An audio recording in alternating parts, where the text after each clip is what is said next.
Old Guard versus New Guard, episode 12, how to set an SEO strategy for 2021. I am David Bain, your temporary host, after I look after the reins while Dixon recuperates if you want, from his misadventure. But Dixon's hanging around in the background and still here watching us. Hi, Dixon, how are you doing there? I am, guys. I just popped in just to show everybody that I actually did manage to get up off of a bicycle. If you haven't seen it, DixonJones.com, look up Ouch on DixonJones.com and you'll find a horrendous story of me falling off a mountain bike. Well, it's horrendous to me anyway. It's probably not so horrendous to anyone else. Anyway, I'm nearly walking again, but we decided that probably whilst I was on the drugs, it was better off if David did the running of the show and everything, just so I didn't, do anything too silly. So I want to say hi. Thanks to everybody that did say thank you, that did wish me luck for getting better. I am getting better. I'm going to bail out now and let David run the event, and I'm sure everyone will be great. But happy 2021. It's got to be better than my December 2020, and COVID aside. So, cheers, guys. Thank you very much. Dixon. So thanks, David. Cheers, Dixon. Great to see you, and you're getting healthier and healthier by the look of it as the days go by. And I'm sure that Dixon's going to be here to host the next one, which is actually going to be on the 3rd of February. So if you check the Majestic.com blog and sign up for that one when it's available, and Dixon will be back, I'm sure. The show, of course, is brought to you by Majestic.com, mapping the web to help SEOs dominate their market. Today, I would like to introduce you to Majestic's Link Graph, a recently released visual map of the immediate network that surrounds a website or URL. You can use Link Graph to discover suspicious link clusters, find the most valuable second and third tier link opportunities, and identify valuable domains to buy. So for those of you watching the video, rather than actually listening to the podcast, I'm going to show you just now quickly how to use Link Graph, or how it actually works. So here's my screen. So let's make sure that you're seeing my screen. So hopefully everyone can see that. Okay. And we're going to start off with the most important website, DixonJones.com, just as an example there. And we can see that as you scroll out, you can see all the different websites associated, i.e. linking directly to DixonJones.com. If you click on the various websites, you can see the trust flow, the citation flow there as well of each domain. But it's a wonderful way to discover other clusters of websites. Scrolling right out there, you can start to see second tier opportunities, i.e. you've got a major website here that links directly to DixonJones.com, but you've got all these other websites that link to this site and could be a great opportunity to perhaps forge partnerships with in the future.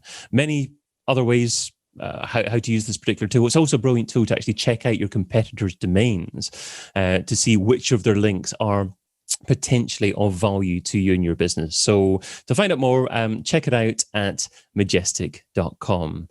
Now, in this show, we normally discuss different SEO perspectives between those who are newer and those who are more experienced in the industry. But I've actually got 3 great panelists joining me today.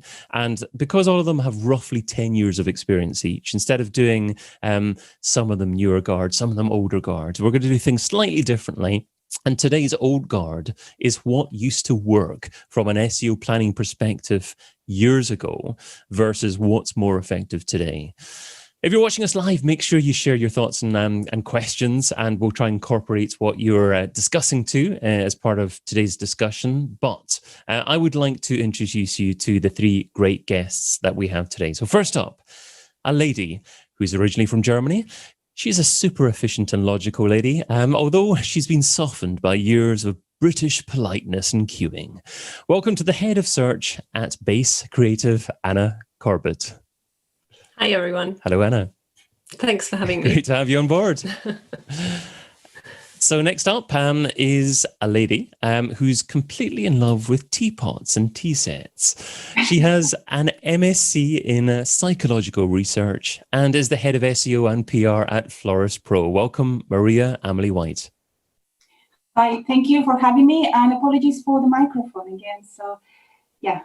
That's okay. You were struggling to get your microphone connected beforehand. We've got you connected to some other audio device, but we can hear you okay, and we'll hopefully do a few tweaks for the podcast episode afterwards to enhance the sound even more. But lastly, we've got a man who believes that plans are useless, but planning is invaluable. He's been speaker at more SEO events than I've had bottles of red wine over Christmas. Welcome to the Director of SEO at Shopify, Kevin Indig. It's good to be here and great to speak alongside Anna and Maria. Thank you, David. Great to have you, Kevin. So let's begin by asking our panelists how long you should plan from an SEO perspective. So let's actually stick with Kevin. Let's start with a man who believes that plans are useless. What are your thoughts, Kevin? Oh, I love your intros, man. So how long should you plan? I think it makes sense to plan a year, but to leave enough slack and buffer to adjust and pivot. And when I say plan a year, it doesn't mean that you have to plan everything down to the minute, but you should 100% know what success looks like, meaning what your objective is. And I think at least what you want to tackle a quarter. I even like to go down to a monthly basis, because the finer your plan or your incrementality, the more feedback you get, meaning the better you know whether you're on or off. And so then go ahead. So you're saying, sorry, probably not to plan for the year, to actually have a broad set of objectives for the year, but have your more distilled step-by-step planning done on a monthly basis. That's correct. Yeah. What I like to do is I have one big objective a year, right? It's usually, it often is a revenue number or a lead number, something along these lines. Can even be a traffic number. And then I break that down into every month. And then I set objectives by the quarter. And that allows me enough feedback to see if I'm on track or if I have to adjust or pivot.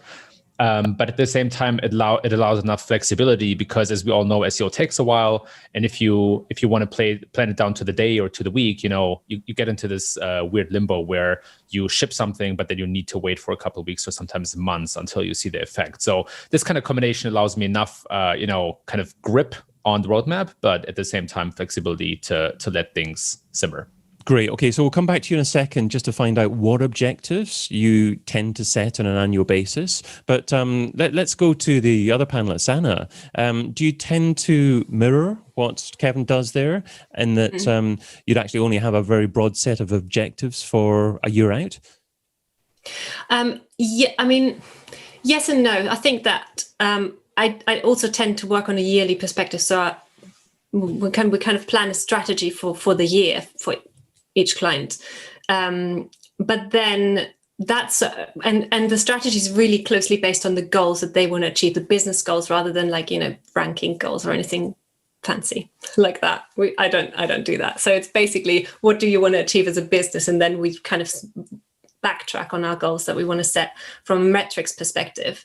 But with that in mind, I tend to work in what I used to do is 1 year plans. And now it's more like, okay, well, we have a 1 year objective, but actually we're working in monthly sprints, sometimes bi-weekly sprints, where we kind of go through that and then have 3 monthly reviews. So every 3 months, we then go back and say, okay, well, are we still reaching that objective now? Has anything changed? Has there been any kind of COVID thing happened? So it allows us to be quite flexible in our approach, and also allows us to be flexible in adjusting to those changes. And I think that maybe the others will agree that there's been a lot more changes in search that actually mean that if we run with a very solid strategy from the beginning, then at the end of the year, that could completely be the wrong thing to do at that point. So, keyword research that would have been done a year ago, looking back at that now, it's like, well, actually, the underlying intent has completely changed. So I find it better to be a bit more flexible and say, okay, well, this is our objective, but when it comes to actual tactics and keywords and targeting, I want to be flexible on a at least quarterly basis. So we might even have an in-house versus agency thing going on here, because it sounds like your clients as an agency provider are the ones that are particularly keen for you to appear as if you've got an annual, fairly long mapped out set of objectives. Absolutely. Yeah, they're always keen on seeing the bigger picture and seeing the long-term, the long-term benefits, like where are we going to be in a year's time. and I try to, I don't know, squeeze them to be more flexible. So Maria, you work in-house as well. Does that mean that you tend to be a little bit more short-term focused in your planning? Well, it's my case is different to Kevin and Anna. I work for an agency that works mostly with small businesses. So we manage 750 small businesses in the UK. And it is a completely different story. It's fascinating the way we work with our clients for SEO. Previous years, we used to plan for an entire year because our clients are small businesses, obviously. So they like to see how are we going to work or have like a big KPI or a big objective. And then we break it down by quarterly plans. However, COVID happened. So with COVID, we learned, and with these plans now we kind of do, instead of having a quarterly plan, we have a monthly plan, and sometimes that keeps changing. And like Anna mentioned rightly so earlier on, sometimes you can plan something in January for an entire year, and at the end of the year or as you go along, you might find that it's not actually feasible what you plan at the beginning, because not only the algorithm has changed, but COVID has changed and consumers have changed, and a lot of things have changed in case of small businesses. So it is great to have a big picture, break it down in chunks of every quarter, but also on a monthly basis. That's as well how, like Kevin mentioned as well at the beginning. So that's okay. Doc Sheldon saying in the live chat, glad to hear that you're mending, Dixon. If anyone's got an opinion on this, we've got about 30 people watching live at the moment. So how do you actually plan yourself? What do you tend to include within an annual set of objectives? Share that in the chat, and we'll try and incorporate that or ask the panelists' opinion on what you share as well. So Maria, you mentioned that you have to be fairly adaptable, that your plans can change.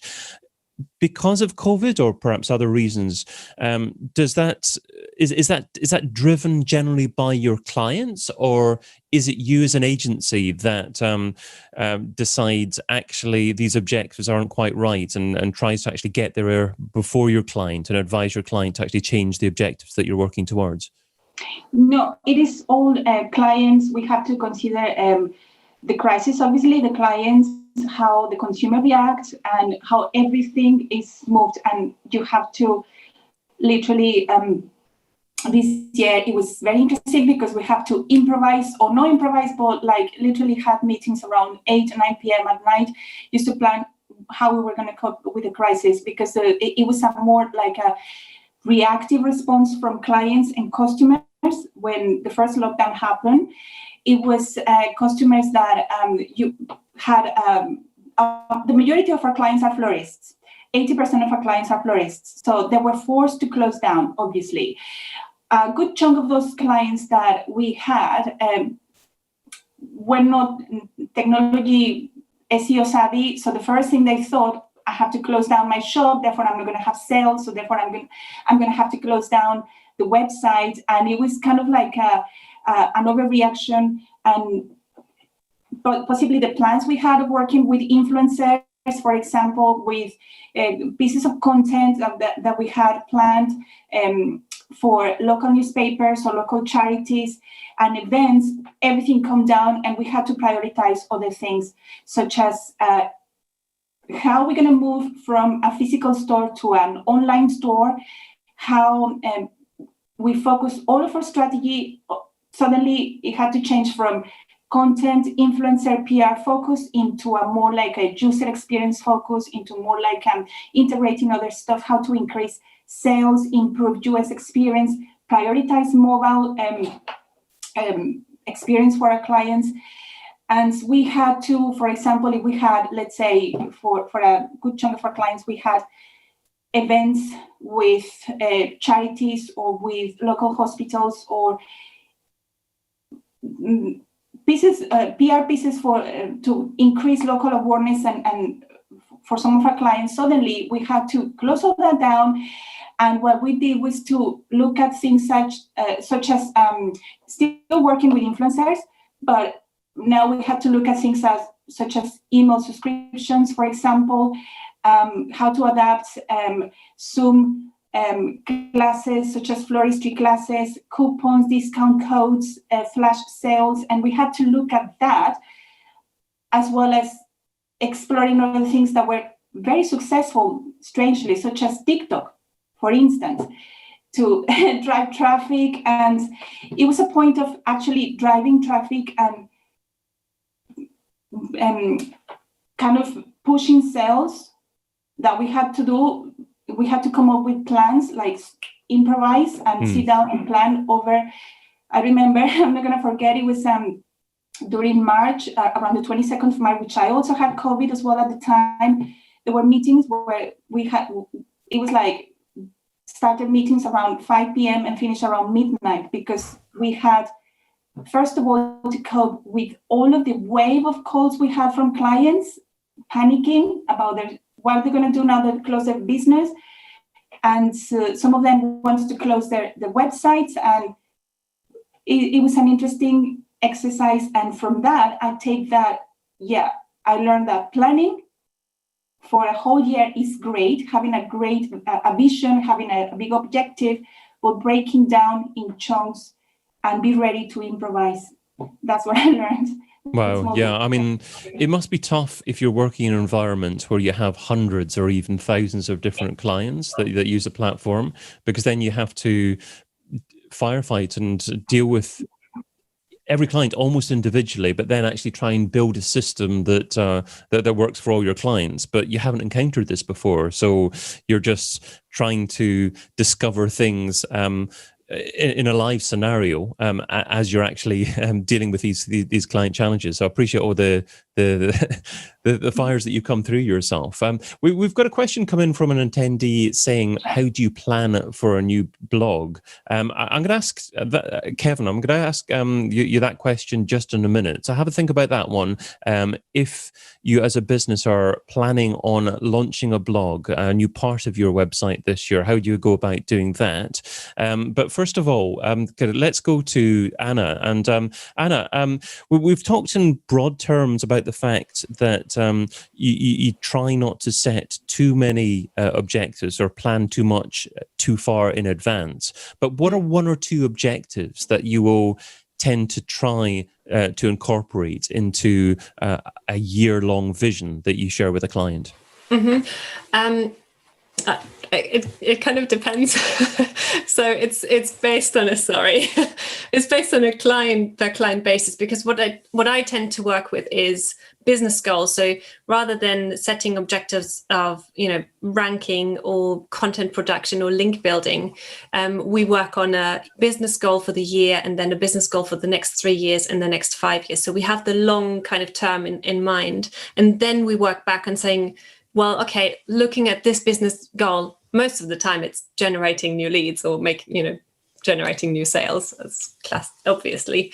Then we say, okay, well, with that in mind, let's pick this particular topic cluster, and we expect to get in X amount of visitors and X amount of conversions based on that. So I don't have any set objectives that I'm like, these are certain things that always need to be done. And I tend to focus it on what the client wants to achieve, on the client business objectives. Having said that, what always comes up, I think pretty much always, is going to be site speed, and just like, look, you need to improve that, and lack of content that actually serves the user intent. So those are always things that come up as objectives, fixing user intent issues and fixing site speed issues. But from an overall point of view, it really tends to depend on the business. Okay, it was interesting you touching upon topic clusters there, because and obviously tying it towards sales objectives as well. So if a client's come to you and said, okay, I'd like to achieve 500 sales from organic over the next year, and you've worked together to actually identify perhaps the most relevant topic clusters to the product or service that is being sold there, do you work on some kind of assumption that you're going to get X% click-through rate from the SERP result, and X% of people are actually going to make a purchase? So because I work in a kind of broader agency, digital agency, I am lucky enough to work with other departments. So I will make a plan for SEO, including social and PPC within that. So what we tend to do is we think about the user journey. So if we have a topic cluster, for example, we think about the user journey of, like a see, think, do type of journey. So then we say, okay, well, from an SEO perspective, what's going to fit into the see, the awareness phase? What's going to fit into the think phase? What's going to fit into the do, the transactional phase? And then we supplement that with, okay, well, if we don't think that we're going to get enough traffic in from the informational phase at the beginning, then let's supplement that with some social activity. If we think that we're going to struggle getting in the transactional traffic that we need, then let's supplement that with some PPC or some paid social work. So I don't know whether I make the calculations to say, okay, well, this is like, these are the exact amounts, or these are the exact results that we're looking for, but we certainly work in that kind of integrated way. Did that answer the question? Yes, in that you're not just going to rely on SEO to achieve certain figures, and you'll give yourselves the leeway to be able to, if SEO, I guess, isn't bringing in the volume of sales that the client was looking for, to be able to actually hit the targets that they were looking for with other forms of traffic. Yeah. We've got another question come in. I'd like Maria to have a think about this one, which is, do you think you can deliver meaningful SEO results without a content strategy or any new content? But first of all, let's go to Kevin. And Kevin, what are your thoughts on the question, how to plan for a new blog?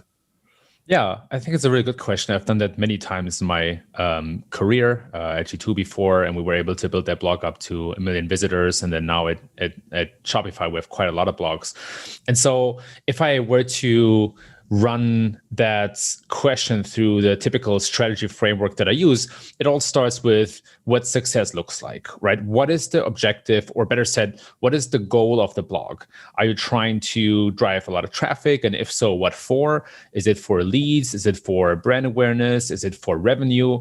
And that's, of course, tied to the business model itself, meaning how does your business make money, right? Is it possibly attached to a marketplace, as in G2? Is it tied into a SaaS business like with Shopify?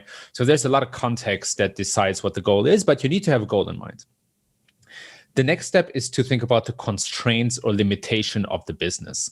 And that typically relates to, do you have writers, or do you need to outsource content creation? And that decision has a whole red tail attached to it. Can you quickly whip up a blog, say on like WordPress or another platform, or is there developer effort involved? So the second step is basically figuring out what you can work with, right? And then based on that, you come up with a realistic plan. And of course, there are steps like doing the topic research, keyword research, and then doing the math on seeing how much search volume you can possibly target and how much traffic you would get out of that, which is tied to the goal. But I think the bigger questions are, what's the objective? What are your limitations? And then the third one is, what competitive advantages do you have? A good strategy exploits your competitive advantage. And advantages can be things like, do you have expert writers? Do you have say a staff of doctors who can write content, or medical staff, or experts in their field? You have a good reputation, or do you have user-generated content that you can use? So those are important things to think about. And then lastly, what does your competitive landscape look like? Do your competitors have a blog? And if so, what does it look like? Is it a high volume blog with lots of content, or a lot of published articles, but the depth and quality isn't so good? Or do they use something else? So these are the 4 or maybe 5 steps that I typically run through when I'm planning a blog. Okay, great. And what about content? How do you go about deciding what content to write? Do you research what content is perhaps doesn't exist out there? Do you try and aim for content that isn't as competitive? It depends a little bit on the space, but I typically look for these competitive advantages as in what is something that I can create based on people that I have, people I can leverage, or data that I have that nobody else has. That's the best defense you can build up, because if you run into a situation where you don't have experts and say you hire, or you have to hire a couple of marketers who have to, learn about a topic and then create content based on that, it is not a very defensible strategy because your competitors can do the same. So the biggest question is, what can you provide that is unique to your company or situation? And then from there, the next question is, how strong is your brand and how good is your link profile? Those two are often tied together, and they then decide how competitive the topics are that you can tackle. So if you're a new startup with a very small brand, and a very young backlink profile, you want to go more for the long tail keywords and the non-competitive topics. But if you're an established company, you might be able to rank for very competitive terms much, much faster. So there's a lot of nuance there as well. Anna, I'll just give you a moment to think about the question that I give to Maria, because Maria appears to have dropped off for a second there. And that was, do you think that you can deliver meaningful SEO results without a content strategy or any new content? But first of all, Alison Reynolds was saying, what is the optimum blog length? So going back to you, Kevin, in relation to blogging, is it just as long as it needs to be? Is it the longer, the better?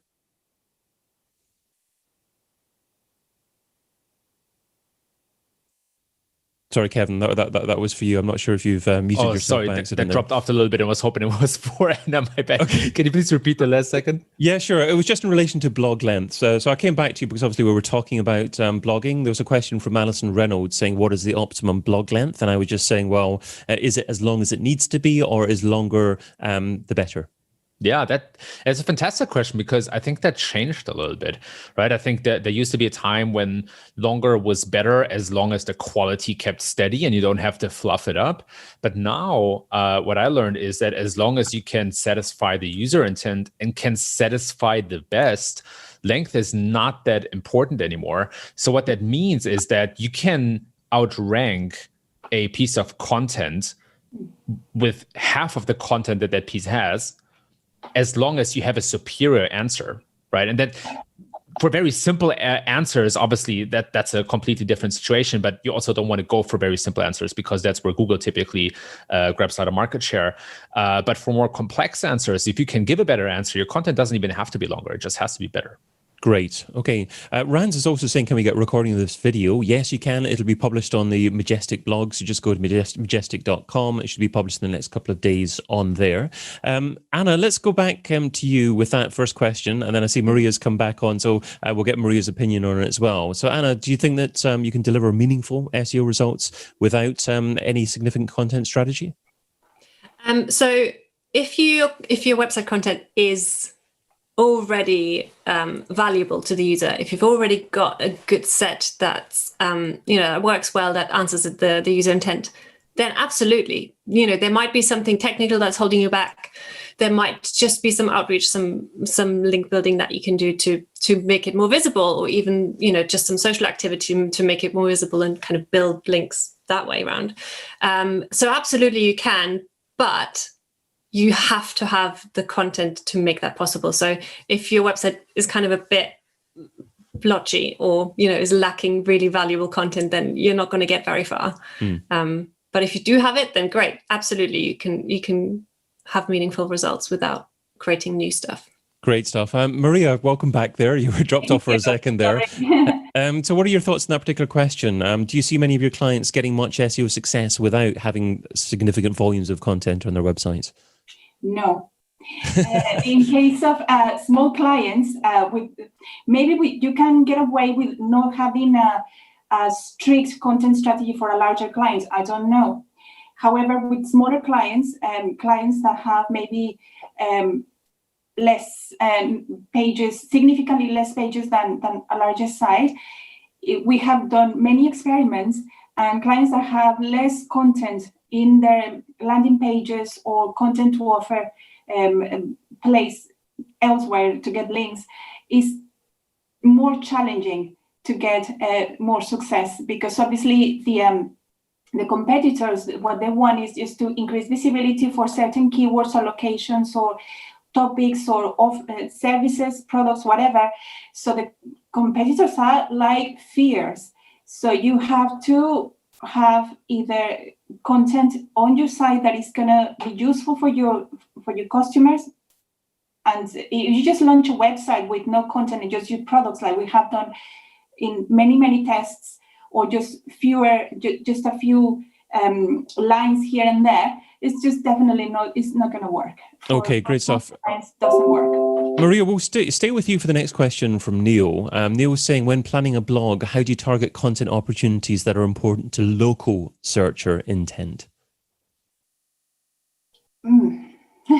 I hate to say this, but this is one of those "it depends" questions. I don't want to say that, but hey.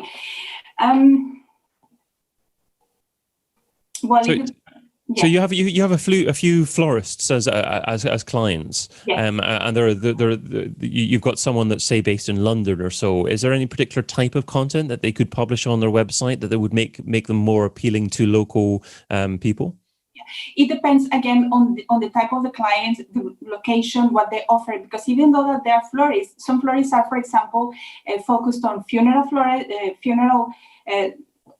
flowers, others on weddings, others on, even we have a couple of clients that are very unique. One that is a Gothic kind of floristry service, and it's just incredible. So it depends on the location, the type of, with local clients, you have to consider location, and with that, the type of audience and consumer changes per location.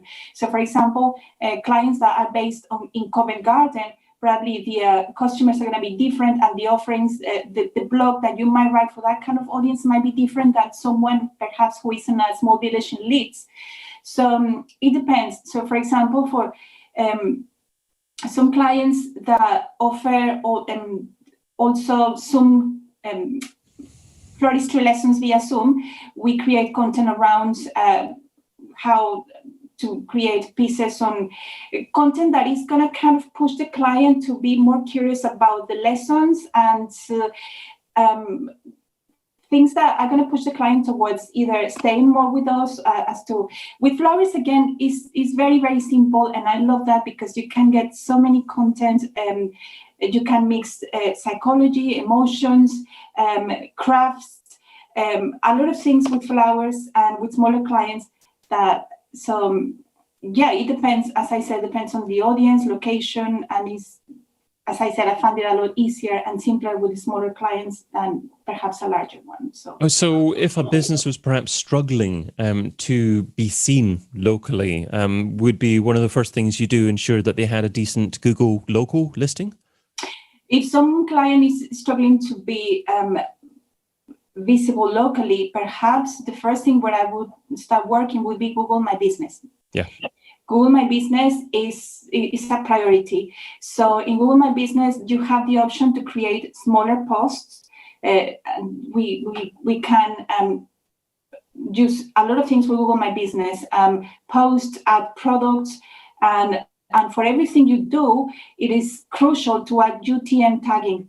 And this is incredible because as soon as you settle your UTM tags around Google My Business, you can see pretty much immediately on Google Analytics the behavior of the customers that come through to your website through Google My Business. And you can even see if the products you have uploaded on Google My Business page are of their preference, if they're how many sales, and so on. It's very, very interesting. So great. That kind of answers Neil's question as well. When planning a blog, how do you target content opportunities that target a local intent? So Neil, I guess what Maria's saying is the content opportunities aren't necessarily on your own domain. If you can build up your own profile within Google My Business, more content on there, demonstrate your authority and relevance within there, that's obviously naturally going to translate back into your own website there as well. We had someone ask the question, sorry, Maria, you're going to say something else. However, content, because you work with smaller clients, so it's very, very important not to write content just for the sake of it and just write really long pieces of content or really long over 300 and 450 words in each page, because what you're going to do is bore your clients or your audience, and they're just literally just going to leave and lose interest.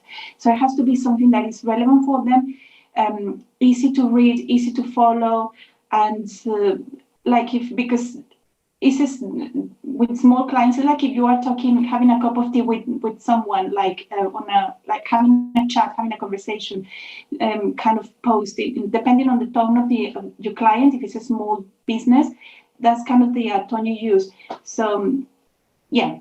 Okay, great. Okay, lots of information on there, lots of things to think about there as well. Would someone ask, is there any minimum word count for ranking with optimum ranking on Google? I think Kevin's really covered that one by saying length isn't as relevant now. You need to drive people and focus on UX and answer people's questions directly there as well. Kevin, let's go back to you with a question from Emir McCourt saying, Kevin mentioned that he looks at how competitive is the link profile. Could he mention some of the top 3 to 5 tips or a guide he looks for when gauging his link profile competitiveness? Yeah, absolutely. I work with a mix of metrics. I found that some of the proprietary metrics like domain authority or domain rating can be useful, but I tend to not simply look at a single metric. I tend to look at several metrics in a row, right? So if you have access to several tools, I like to do that a lot. Of course, Majestic is a fantastic solution. And I think there's something to be said about the strength of the domain and the strength of the page that you get links for, or that ranks for the keywords that you also want to target and rank for. So never just trust a single metric when it comes to links. Look at several ones to get a more complete picture. And then it really depends on what tools you have access to. I think the much better question, or the much more relevant question is, how big is the impact of links on the ranking? And that, unfortunately, is also dependent on the vertical you're in. I see that in certain verticals, the link profile does not have a big impact. In other profiles, it does have an impact. And I did also notice that link building is still it still works pretty well, and that links still generally across the board have a big impact. So you want to look at the specific use case. What I mean by that is, it is much easier to say, okay, here we're not ranking in top positions. Could that be because our competitors have a very strong link profile and we don't? Instead of saying, okay, I'm taking this one Majestic's metric and then sort all of my pages by how well they perform against that metric, and then try to improve it.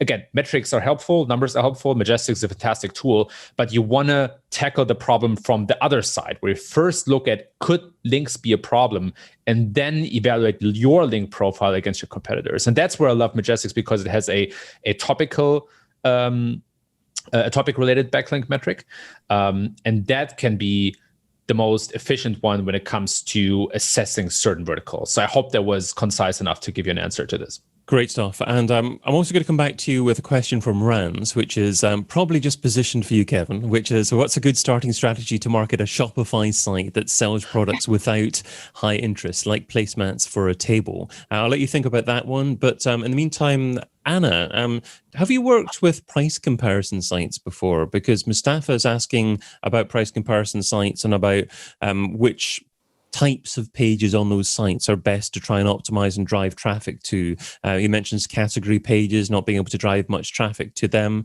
Would you be able to recommend an optimum strategy for where to try and actually get organic traffic to a price comparison website? That's interesting. I guess I would fall back on creating something in that's going to be useful for the user. So when it comes to, rather than just looking at the category pages or the product pages themselves, creating some kind of supplementary content that talks about the products in a wider sense, if that makes sense. So if we're talking, I'm just thinking about placemats for tables, because that was one of the things that just came up. So if we had a price comparison site for placemats for tables, then I would suggest that that one of those products was that. We'd look at that specifically. It's like, okay, and kind of build content around that. I mean, thinking about, what This is maybe a really bad example, but what the use cases of these things are, and maybe some of the history. Again, placements for tables is maybe doesn't have a great history around it, but I would probably tend to think about, okay, what content angles can we find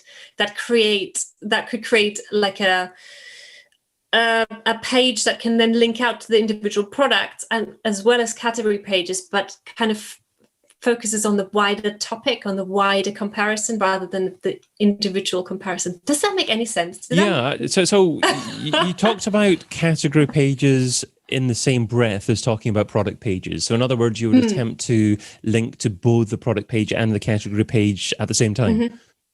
Yes, I would. So I would probably have break the page, this imaginary page that I'm thinking of into sections, where at the top I would talk more broadly about the product in general and link to the category page, so you could then see, okay, well, this is where XYZ products are compared, and then at the bottom I would then highlight some of those specific products and link out to those. So there's a broader net linking deep into the product pages, but also giving the users the opportunity to browse the category pages. Great stuff. Okay, now we've got a pile of new questions that have come in just like that. So we're going to try and answer as many questions as we can. So if you can possibly keep your answers fairly succinct for the next 4 or 5 questions, we'll try and get them all covered there. Maria, do you have any thoughts on voice SEO for local search, potentially, when someone is using voice search to try and find some kind of local result? What kinds of thing does a business have to do to optimize for voice SEO? What kind of things? Is there anything that a local business that can do to their website or to other things? Yeah, what we have noticed is in case of local businesses, if clients tend to use voice search only to find directions to come to the shop, but not necessarily to be honest, we don't. It's not something that we are prioritizing at the moment. Maybe on voice search, we are focusing on other elements within SEO and digital marketing as a whole. But at the moment, voice search is not really a priority, because we have noticed that our clients and our customers use voice search only to find directions to go to the shop. Okay, well, but I mean, that's interesting in itself, because it probably demonstrates that you absolutely do have to use Google My Business, have a decent local listing, because unless you're on there, then you're not going to be appearing in those map results and get traffic that goes to yourself. So yeah, we have noticed as well, again, on Google My Business Insights and other amazing tools such as Bright Local. Oh my God, I don't know if I'm allowed to mention other tools, but in case for local SEO, Bright Tool is an excellent tool. And on Google My Business Insights, you can see how many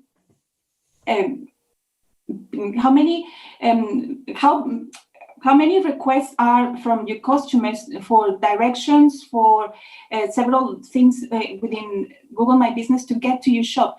And there is a large volume of requesting directions to go to shops, which makes us think either this comes from a voice search device with voice search perspective, I don't know, but it's not really, it's only, we guess that voice search is only used to request for directions, not really to get to the. Okay, great stuff. Okay, so I'm going to go to Kevin and Anna with a couple of questions there, but one other question, Maria, for you to have a think about, and that's if you link out to plenty of other resources from individual blog articles, would you advise to use no follow links instead of follow? So just have a think about that and how you'd approach that. And Kevin, let's go back to you in relation to the Shopify site that sells products without high interest, like placements for a table. What's a good starting strategy for that particular type of site? Yeah, and by the way, Dave, you do a really good job in juggling these questions. Just want to point that out. Thank you, sir.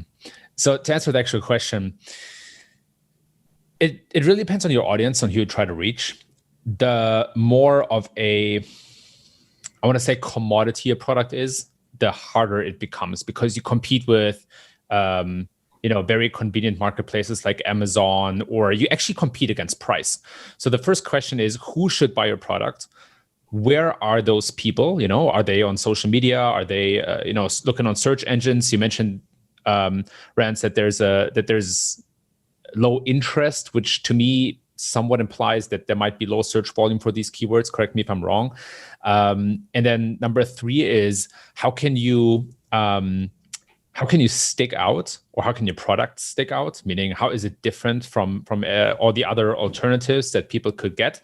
And how does it compare in terms of price, right? And so when you answer these 4 questions, you then find yourself in a, I don't want to say corner, but in a situation where you can construct a plan, an acquisition plan, right? And then you can say, okay, maybe TikTok ads would make sense because I still come out net positive after looking at the customer acquisition cost, or maybe an SEO strategy would be suited better. So I think it all starts with the customer, it then goes to the market, and then to the product. Okay, wonderful stuff. Let's go to Anna with the next one from Jason Darrell. Jason's saying, where there is a significant change in topic that you've covered in your site, is it better to update existing content, so perhaps to use the authority of an existing URL, or to publish a new blog post, publish a new page in your website because there's been a significant change in that topic, so perhaps it merits a new URL, a new page? I would actually say do both. So I would amend existing content to make it at least up to date, and maybe even with a tag at the top to say this has been updated and this is the date of when it was updated. But then also to not maybe lose the old content altogether. Keep that there unless it's completely out of date and not relevant anymore. But keep that old content there and then create a new page or blog post or whatever it is to cover that change. So you've got both. Do you ever advise clients to take that old URL and just 301 redirect it to the new content? If it's completely irrelevant and it's been replaced wholeheartedly with some new content that covers all of the instances that the old content has, then yes, sure, that's definitely a way to do it. Otherwise, I would deal with it on actually mentioning on the page and then linking out to the new page too, so they can see that journey. So I guess it depends on what changes have been made, but either make sure you see that journey and comment, here's the new page, here's the new content, or redirect it if it's just not relevant at all anymore, then yeah. And let's go back to Maria with that other question about links from blog articles. If you're linking to lots of different sites, do you use no-follow links, Maria? If I'm linking out, or if I'm requesting for a link? Yes, if you're linking out from a blog post, yes. If you're linking to lots of different resources, is it better for your website from an SEO perspective to actually no-follow those links? We don't really... It doesn't really have in case for small businesses, it doesn't really have major effects. So we don't really look at that. We link out. It doesn't really matter because in the end, what matters is the quality of your content, the quality of the links that you earn or acquire in other websites, and overall site speed and other elements, rather than if you give a follow or no follow link. It doesn't really matter. I mean, we don't see a major difference on giving a follow or no follow link when we're linking out. Okay, great stuff. So no following was perhaps more of a thing a few years ago. I used to see sites sculpting every link internally as well as externally with no follow, but I guess it's not quite so much of a thing now with Google having evolved. Maria, hi, one other thing. Sorry, it's just that now that you mentioned that, there is a huge kind of still misconception, and it's interesting to see in some of our clients who are really curious about SEO and read SEO here and there posts. It's like they come with very interesting stats saying, well, we should have like 20% of follow links and 80% of no follow links in our link profile and 80% of follow links. It doesn't really matter. Okay, Wonderful. What I'm going to do is we'll have got one more question that's come in. So I'm going to give that to Kevin. That's about disavowing links. But just after we get to that, I'm going to ask each of our panelists something new that you're incorporating into your SEO strategy in 2021 that you haven't done so much of before.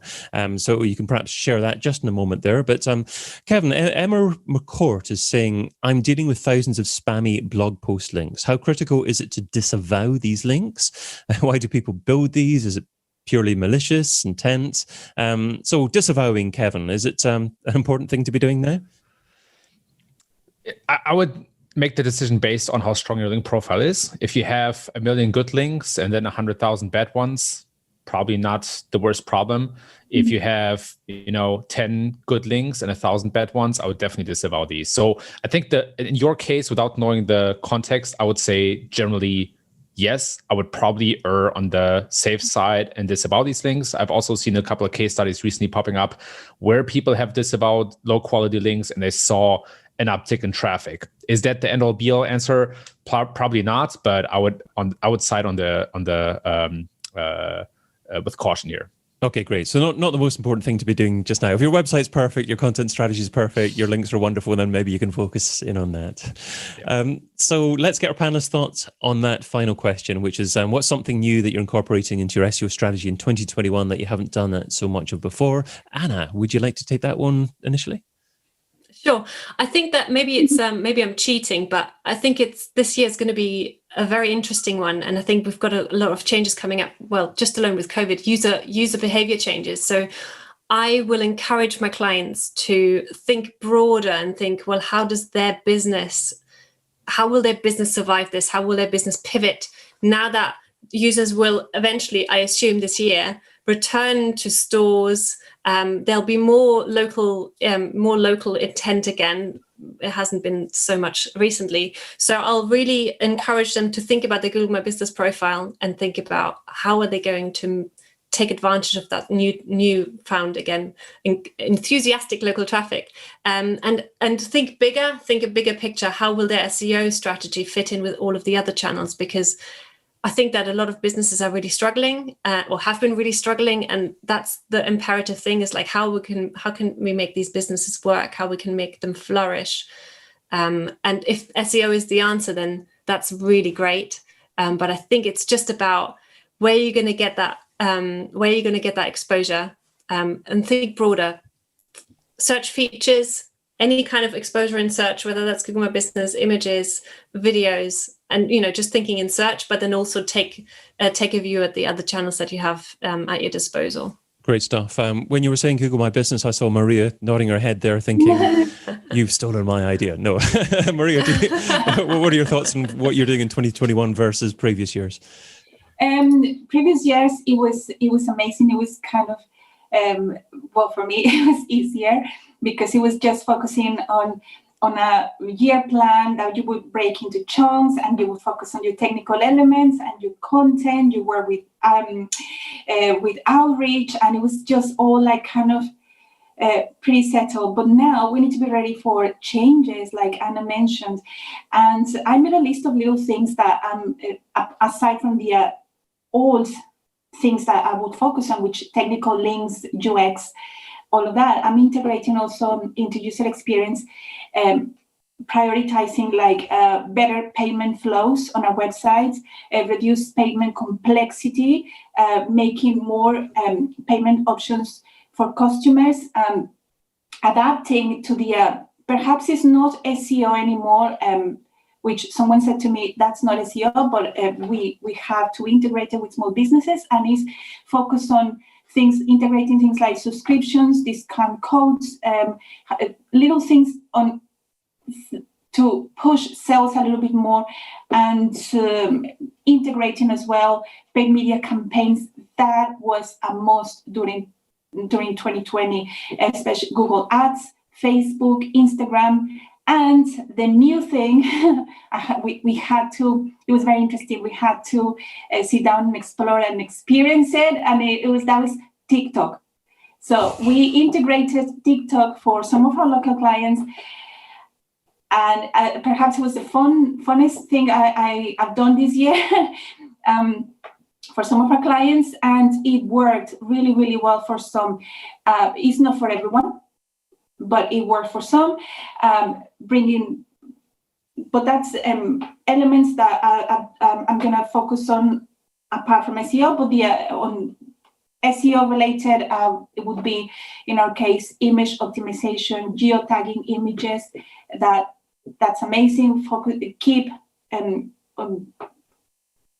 the priority on Google My Business, UTM tagging, pushing reviews. Reviews are crucial for local, for small businesses and for local SEO. Reviews, and user-generated content, faster and more efficient websites, and JavaScript. I mean, that for us is a priority, because our websites, we work with florists, and all of our websites are image-led, and images is what is pushing the clients essentially to make a purchase. But also we need to make sure that these images are all of the JavaScript, dynamic elements and everything are not being actually more damaging than beneficial. So we need to also keep an eye on JavaScript rendering and all of that. So it's a lot of things. There are a lot of things. There are so many different topics there you've mentioned. You've mentioned many ideas for future shows as well. Perhaps image optimization for SEO could be one of them as well. I'm sure we could have. Geotagging, that it's been amazing, and I have a few case studies on that. Geotagging, for using geotagging on images, and Google My Business. The list goes on. The new one is for us. If I had to choose from everything I mentioned, the one I take is TikTok. It was very interesting. TikTok. Okay. So perhaps the biggest thing for SEOs is to focus on other thing apart from SEO. Kevin, what is your thing that you've been focusing on or intend to focus on actually over the coming year that you perhaps haven't been doing so much of in the past? Yeah, I basically started to look at everything in SEO as an experiment. I think SEO has become so complex and so contextual that it doesn't make sense anymore to come into a problem or a plan with a preconceived notion of saying this is going to work. And instead, my whole roadmap is basically a list of experiments, and I'm trying to have the highest velocity possible of these experiments to quickly gain knowledge, try things out at small scale, and then once I see that they work, roll them out as quickly as possible. I think that's the biggest change. Yeah, that's a great idea. I mean, I learned that for working for massive e-commerce companies, doing lots of tests, have test and learn sessions and see what works for you, and then implement it, roll it out. Don't just take it because someone's saying something in a blog post that it's a new thing that you should roll it out on your website without you testing it yourself. Right. Wonderful. That leads us also really nicely back to the beginning where we started when we talked about strategy, because actually, testing will actually change your strategy. So yeah, I'm 100% for that, Kevin. That's why plans are useless, but planning is invaluable. Yeah, exactly. These guys have too much to share. It's hard to stop them and actually end the show here because there's so much great advice. Guys, just to finish off, what's the best social handle and website for people to reach out to you online and say hi if they'd like to do so? Anna, would you like to share a social handle and a website for you? Yeah, sure. You can get me on Twitter, and my social handle is really easy. It's at Anna Appenzella with a double PZ and double L. Or if you prefer, Easy. Anna Corbett. You can probably find me by searching Anna Corbett, but that's my handle. Anyway, that's my maiden name. Superb. My German name. It was great to have you on today. The website is basecreative.co.uk. Yeah, sorry. Basecreative.co.uk is my agency website. Superb. And Maria, where can people find you online? On Twitter. I live on Twitter. It's Maria_Amelie. That's it. That's my Twitter account. And if you have any questions, you feel free to send me a DM and I'll get back to you. And what's your website? FloristPro.co.uk. Wonderful stuff. We've also got Patrick saying thanks for your time today, guys. Great stuff. And other people saying thanks so much, Brill. Kevin, where can people say hello to you online? Sure. On Twitter, @Kevin_Indig. That's INDIG, like indigo. Or just Google my name. You'll find my website and my Twitter and all that kind of stuff. Wonderful stuff. Well, thanks so much, guys, for coming on. Thanks to everyone for watching live. It's been wonderful having so many questions. I've been your temporary host, David Bain. You can also find me producing podcasts and video shows for B2B brands over at castingcred.com. Join us on Wednesday, the 3rd of March at 5 p.m. GMT. That's 12 p.m. Eastern time for the next episode, where we're going to be asking the question, how do you use SEO to serve audience intent? Dixon Jones should be back in the host chair for that one. And joining him will be Imogen Davies from Found, Jenny Holtz from JLH Marketing, and freelance SEO consultant Natalie Mott. Sign up to be part of the live audience for that one over at majestic.com. But thanks again, everyone, for being part of today's show. Great to have you. Bye-bye for now.